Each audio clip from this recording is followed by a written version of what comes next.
8वें पारे के आखिर में हज़रत शुएब अलैहिस्सलाम की कौम का किस्सा शुरू हुआ। उसका बाकी हिस्सा इस पारे के शुरू में मज़कूर है कि कौम के सरदारों ने धमकी दी कि आप और आपके साथी अपने ख्यालात से तायब होकर हमारे तरीके पर ना लौटे तो हम आप लोगों को दर बदर कर दें। इस पर अहले ईमान ने कहा कि अल्लाह ने हमें कुफर से निजात देकर ईमान से सरफराज फरमाया है, तो अब हम कैसे गुमराही की तरफ जा सकते हैं। हम अल्लाह से दुआ करते हैं वो हमारे दरमियान फैसला फरमा दे और हक को गालिब कर दे। चुनाचे बड़ी शिद्दत का ज़लज़ला आया और उनकी कौम को बुरी तरह तबाह कर दिया गया और मोमिनों को आफियत के साथ बचा लिया गया। इस पर शुएब अलैहिस्सलाम ने फरमाया कि मैंने अपने रब के फरमान को पूरा किया, इन तक हक को पहुँचाया, मगर इन्होंने तस्लीम ना किया। अब मैं काफिर कौम पर कैसे गम करूँ।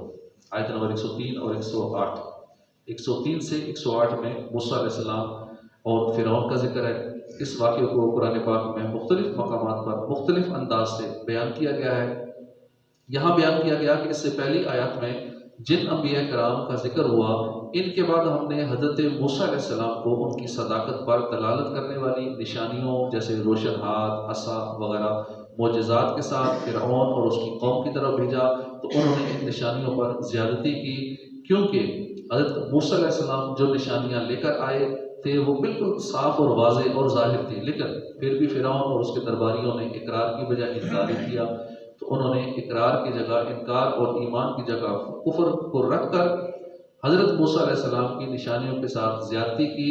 तो ए हबीब सल्लल्लाहु अलैहि वसल्लम, आप निगाहे बसीरत से देखें कि फसादियों का कैसा अंजाम हुआ और हमने किस तरह उनको हलाक किया। जब हज़रत मूसा अलैहिस्सलाम ने अपनी रिसालत की तबलीग मुकम्मल फरमाई तो फिरौन ने हज़रत मूसा अलैहिस्सलाम से कहा कि अगर आपके पास अपनी सदाकत की कोई निशानी है तो मेरे सामने उसे जाहिर करें, ताकि पता चल जाए कि आप अपने दावे में सच्चे हैं या नहीं।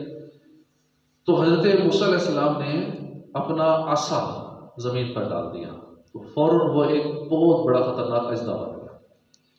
फिर दूसरे मोजे का जिक्र किया तो आपने अपना हाथ गिरेबान में डालकर निकाला, तो वो देखने वालों के सामने जगमगाने लगा और उसकी रोशनी और चमक नूर आफ्ताब पर गालिब आ गई। एक रिवायत में है कि हज़रत मूसा अलैहिस्सलाम ने फिरौन को अपना हाथ दिखाकर पूछा कि ये क्या है। फिरौन ने जवाब दिया, आपका हाथ है। फिर हज़रत मूसा अलैहिस्सलाम ने अपना हाथ गिरबान में डालकर निकाला तो वो जगमगाने लगा। फिरौन ने इन मुजज़ात को जादू कह दिया। फिर मुकाबले के लिए एक वक्त तय हुआ। मूसा अलैहिस्सलाम का असा अजदा बन गया। उसने जादूगरों की रस्सियों को जो नजरबंदी की वजह से सांप लग रही थी निकल लिया। जादूगर जो अपने फन के माहिर थे वो समझ गए कि ये जादू नहीं है, ये मोजज़ा ही है। वो सारे मुसलमान हो गए, सजदे में गिर गए। फिरौन ने देखा तो कहा कि ये सारे जादूगरों का ये तो उस्ताद है सारे जादूगरों को। मूसा अलैहिस्सलाम को कहने लगा, इन सब जादूगरों के हाथ पांव काट कर सूली चढ़ा दिया गया। लेकिन अब वो ईमान ला चुके थे, मूसा अलैहिस्सलाम के सहाबा बन गए थे और शहीद भी हुए। आयत 130 में फिरौनियों पर अजाब के सिलसिले को बयान किया गया। अल्लाह पाक ने इन पर जूं का अजाब जो सर में जुएं पड़ती हैं, खून का अजाब, मेंढक का अजाब, टिड्डियों का अजाब। हर चीज में मेंढकी आ जाती थी, हर चीज में टिड्डियां नजर आती थी। तूफान का पै दर पै अजाब भेजा।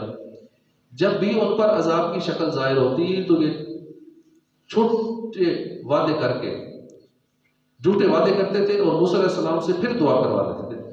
जब दुआ करवाते अजाब खत्म हो जाता, जैसे ही अजाब खत्म होता फिर नाफरमानी पर उतराते। जब बार बार फिरौनियों को अजाबों से निजात दी गई और वो किसी अहद पर कायम ना रहे और ईमान ना लाए और कुफर ना छोड़ा, तो जो मियाद उनके लिए मुकर्रर फरमाई गई थी वो पूरी होने के बाद अल्लाह पाक ने दरिया नील में उनको गर्क करके हलाक कर दिया। 10वीं मुहर्रम के दिन फिरौन और उसकी कौम को गर्क करने के बाद अल्लाह पाक ने बनी इसराइल को दरिया से पार कर दिया। तो उनका गुजर एक ऐसी कौम के पास से हुआ जो अपने बुतों के आगे जमकर बैठे हुए थे, उनकी इबादत करते थे। यहाँ से बनी इसराइल के दिल में बछड़ा पूजने का शौक पैदा हुआ, जिसका नतीजा बाद में गाय परस्ती की शक्ल में नमूदार हुआ। आजकल जो हिंदू वगैरह गाय की पूजा करते हैं, ये सिलसिला वहां से शुरू हुआ। उसको देखकर बनी इसराइल ने मूसा अलैहिस्सलाम से कहा कि ए मूसा, जिस तरह उनके लिए कई माबूद हैं जिनकी ये इबादत करते हैं, ताजीम करते हैं, हमारे लिए भी एक ऐसा माबूद बना दो, हम भी ताकि उसकी इबादत करें, ताज़ीम बजा लाएं। मूसा अलैहिस्सलाम ने उनके मुताबिक को रद्द करते हुए फरमाया कि बेशक तुम जाहिल लोग हो इतनी निशानियां आंखों से देख चुके हो कि अल्लाह पाक एक है, उसका कोई शरीक नहीं है, उसके सिवा कोई इबादत के लायक नहीं है, तो फिर वही हरकतें कर रहे हो कि हमें इबादत के कोई माबूद बना दो, कोई रब बना दो अपने हाथों से, ताकि हम उसकी पूजा करें।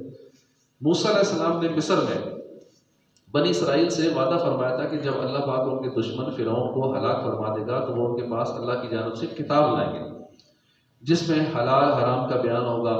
जब अल्लाह पाक ने फिरौन को हलाक कर दिया, मूसा अलैहिस्सलाम ने अल्लाह पाक से उस किताब को नाजिल फरमाने की दरख्वास्त की, तो उन्हें हुक्म मिला कि 30 रोज़े रखें। फिर मज़ीद 10 रोज़ों का हुक्म हुआ। मूसा अलैहिस्सलाम ने पहाड़ पर मुनाजात के लिए जाते वक्त अपने भाई हारून से फरमाया, तो मेरे वापस आने तक मेरी कौम में मेरे नायब बनकर रहो। हारून अलैहिस्सलाम को वहाँ नायब बनाकर मूसा अलैहिस्सलाम को तूर पर 40 दिन के लिए तशरीफ ले गए। जब मूसा अलैहिस्सलाम कलाम सुनने के लिए हाजिर हुए तो आपने तहारत की, पाकीज़ा लिबास पहना, रोज़ा रखकर तूर सीना में हाजिर हुए। आपके लिए आसमान खोल दिया गया। आपने मलाइका को मुलाहिजा फरमाया कि हवा में खड़े हैं, और आपने अर्श इलाही को साफ देखा, यहाँ तक कि अलवाह पर कलमों की आवाज़ सुनी। अल्लाह पाक ने आपसे कलाम फरमाया। मूसा अलैहिस्सलाम को कलाम रब्बानी की लज्जत ने इसके दीदार का आरज़ूमंद बना दिया। चुनांचे अल्लाह की बारगाह में अर्ज़ की, ऐ मेरे रब, मुझे अपना जलवा दिखा ताकि मैं तेरा दीदार कर लूँ। यानी सिर्फ दिल या ख्याल का दीदार नहीं मांगता, बल्कि आँख का दीदार चाहता हूँ कि जैसे तूने मेरे कान से हिजाब उठा दिया कि मैंने तेरा कलाम सुन लिया, तेरा कलाम कदीम सुन लिया, ऐसे ही मेरी आँख से पर्दा हटा दे कि मैं तेरे जमाल को भी देखूं। अल्लाह पाक ने उनसे इरशाद फरमाया कि तुम दुनिया में मेरा दीदार करने की ताकत नहीं रखते। याद रहे कि दुनिया में सिर्फ एक हस्ती है जिनको अल्लाह का दीदार जागते हुए सर की आंखों से करना मुमकिन है। वो एक ही हस्ती है, और वो है हमारे आका सल्लल्लाहु अलैहि वसल्लम की ज़ात। आयत 172 में एक अहद का जिक्र है। अल्लाह पाक ने हज़रत आदम अलैहिस्सलाम की नस्ल में क़यामत तक आने वाले तमाम इंसानों की रूहों को जमा किया। फरमाया कि क्या मैं तुम्हारा रब नहीं? सब ने कहा हाँ, तू ही हमारा रब है। इस अहद की याद दहानी के लिए इसे यहाँ जिक्र किया ताकि कोई ये ना कह सके कि हमें याद नहीं था।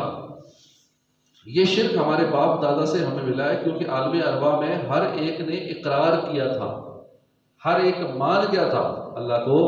एक बाद में उस सिलसिले शुरू हुए कि अपने बाप दादा, जिसका बाप दादा हिंदू था, काफिर था, वो फिर उसी रास्ते में चल पड़े। हालांकि आलम अरवा में सारे इकरार करके आए थे। फिर बनी इसराइल के एक शख्स का जिक्र है कि अल्लाह ने उसे इल्म और करामात से नवाजा था। बदकिस्मती से उस पर शैतान गालिब आया। अपनी नफसानी ख्वाहिश और माल दौलत की हिर्स की वजह से ऐसी बस्ती में गिरा दिया गया कि कुत्ते की शक्ल हो गया, और उसका नाम था बलअम बिन बाऊरा, कि अर्श की तहरीरों को पढ़ लेता था। इतना रूहानियत के आला मर्तबे पर फाइज था। एक वली था, लोहे महफूज को देख लेता था, मुस्तजाबो दावात था, लेकिन लालच ने उसको तबाह बर्बाद कर दिया। आजकल भी जो बंदा लालच में आता है वो दुनिया में भी नुकसान उठाता है, आखिरत का भी नुकसान कराता है। जितनी इस तरह की फ्रॉड किस्म की कंपनी आती है ना, तो ऐसे कंपनियां ज्यादा उन लोगों को फंसाती हैं जो लालची होता है। लालची बंदा जल्दी उनके जाल में आ जाता है। ऐसा लालच देती हैं, कितने लाखों कमा लोगे, करोड़ों कमा लोगे। बंदा जैसे उस लालच में आता है तो भूल ही जाता है कि जायज़ है, नाजायज़ है, नफ़ा होगा, नुकसान होगा। क्योंकि हसीन सपने उसे दिखाए जाते हैं, बड़े बड़े ख्वाब दिखाए जाते हैं कि देखो उसके पास ये गाड़ी आ गई, उसने करोड़ों कमा लिया, उसने कमा लिया, उसने कमा। अब बंदे का दिमाग ही घूम जाता है, ना किसी से पूछता है कि जायज़ है, नाजायज़ है, मुझे नुकसान होगा, ये मुझे फंसाने की कोशिश कर रहे हैं, क्या कर रहे हैं। बिल्कुल उसकी अकल पे वो लालच गालिब आ जाता है। कहते हैं जब तक लालची जिंदा है तब तक ऐसे जो नौसरबाज हैं उनके निज़ाम चलता रहता है। तो लालच ने उसका ईमान बर्बाद कर दिया। बनी इसराइल के लोग उसके पास मूसा अलैहिस्सलाम के लिए बदुआ करवाने आए। पहले तो मना करता रहा, फिर माल दौलत की लालच में बदुआ करने बैठा, तो अल्फाज उसके अपने लिए निकलने लगे। यानी बदुआ करता था मूसा अलैहिस्सलाम के लिए, मुंह से अपने लिए निकलते थे। ये अल्लाह की खुफिया तदबीर है। फिर फरमाया कि अल्लाह के बंदों में ऐसे नेक सीरत लोग भी हैं जो हक के ज़रिए नसीहत करते हैं, ऐसे लोग भी हैं जो हक को झुठलाते हैं, फिर उनकी पकड़ भी बहुत शदीद है। फिर हज़रत आदम अलैहिस्सलाम से एक इंसानी तख्लीक का तस्करा है। ज़ौजैन को एक दूसरे से राहत का जिक्र है। शिर्क की मजम्मत के ऐसे कमज़ोरों को अल्लाह का शरीक बनाते हैं जो खुद अपनी पैदाइश के मोहताज हैं, जिन बुतों को वो अपना माबूद समझते हैं, जो चलने फिरने और देखने से महरूम है, जो अल्लाह की राह की तरफ बुलाने वाला था उसको अच्छे अखलाक की तलकीन, अफ़्व दरगुजर करने, शैतान की इत्तबा छोड़कर अल्लाह की इताअत को इख्तियार करने का जिक्र है। फिर अगली आयत में हुक्म है कि जब कुरान पढ़ा जाए तो खामोशी से सुनना ज़रूरी है और सुबह शाम अल्लाह को याद करो। आखिरी आयत में फरमाया कि जो अल्लाह के मुकर्रर बंदे होते हैं वो आजिज़ी के साथ अल्लाह की इबादत करते हैं, तस्बीह और तहलील करते हुए सजदा रेज़ होते हैं। सही कौल के मुताबिक इसके बाद सूरह अनफाल आती है। ये मदनी सूरत है एक कौल के मुताबिक, और एक कौल ये है कि इन 7 आयतों के अलावा मदनी है जो मक्का मुकर्रमा में नाज़िल हुई 7 आयतें। इसमें 10 रुकू हैं, 75 आयात हैं। अनफाल नफल की जमा है, इसका मतलब है माल गनीमत। तो इसमें चूंकि माल गनीमत के अहकाम बयान हुए हैं इस वजह से इसका नाम सूरह अनफाल रखा गया है।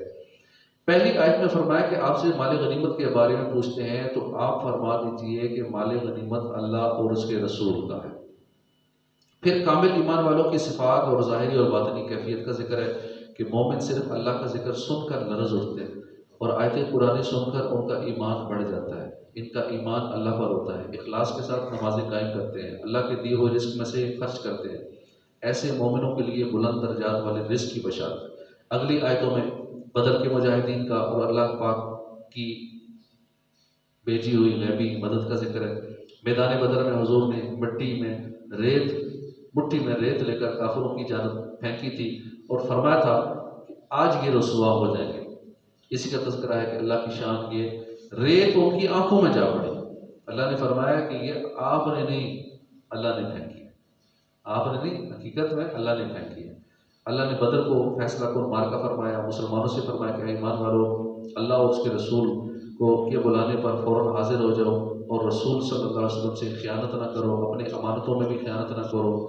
इन आयतों में अल्लाह ने 5 दफ़ा फरमाया ए ईमान वालों, ए ईमान वालों, कि ईमान अफरोज़ लक़ब से खिताब फरमाया। आखिर में फरमाया क्या मुसलमानों, इन मुशरिकीन मक्का से उस वक्त तक जंग करते रहो जब तक कि दीन इस्लाम का निज़ाम गालिब ना आ जाए और फितना ख़त्म ना हो जाए।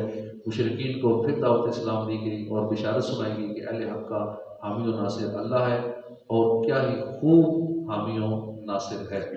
सदक़ल्लाहुल अज़ीम।